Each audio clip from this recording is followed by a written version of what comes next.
S'offrir à sa sensibilité.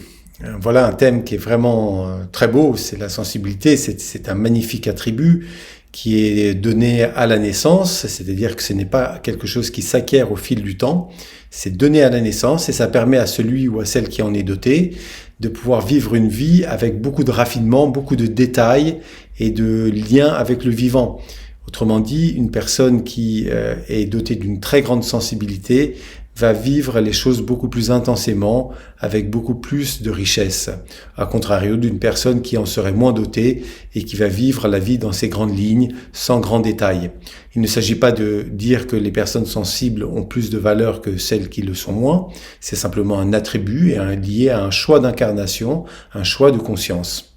Il arrive parfois que l'on entende des personnes se plaindre de cette sensibilité, soit en disant que certaines personnes manquent de sensibilité, soit en se plaignant d'avoir trop de sensibilité. On parle alors d'hypersensibilité. Et là, il y a une erreur qui est commise parce que la sensibilité n'est jamais un problème. La sensibilité n'apporte jamais de fragilité. C'est la construction de la personnalité et de sa psychologie qui, en rapport avec la sensibilité, va générer plus ou moins de fragilité. Cette fragilité va se traduire de deux façons très différentes. Dans un premier cas, elle va se traduire par une hypersensibilité qui va générer beaucoup d'oscillations, notamment sur le plan émotionnel ou sur le plan psychique, qui rend cette sensibilité très instable et nous donne une sensation d'inconfort permanent. De l'autre côté, d'autres personnes vont le vivre à travers un renforcement de leur personnalité, une certaine rigidité mentale, c'est-à-dire qu'ils vont réduire leur sensibilité afin de ne pas être dérangés par celle-ci.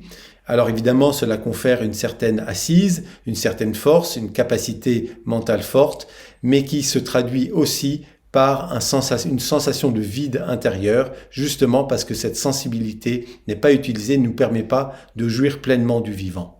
Comme je le disais précédemment, c'est la construction psychologique de notre personnalité qui va conditionner notre accès à notre propre sensibilité.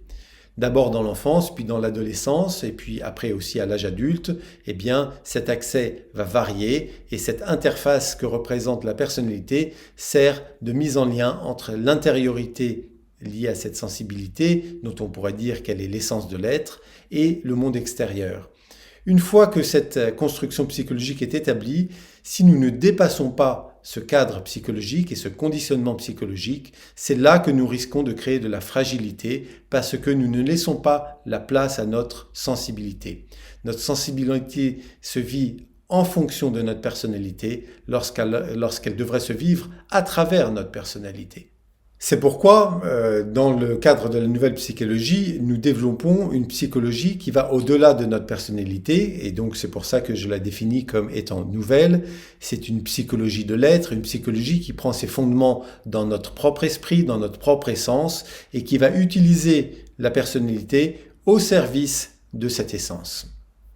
Nous voyons donc que la fragilité n'a pas de lien direct avec la sensibilité, mais dans l'exercice de notre personnalité et dans la manière dont la plupart d'entre nous traduisons notre psychologie, nous rendons coupable notre sensibilité de tous les maux, lorsqu'en fait, c'est nous-mêmes qui ne nous mettons pas en adéquation avec notre essence. Alors à ce moment-là, le travail ne va pas se faire sur la sensibilité, c'est un attribut donné à la naissance, mais plutôt une réflexion sur les conditionnements qui ont été les nôtres et qui nous imposent une barrière entre cette essence et l'exercice de notre pleine liberté.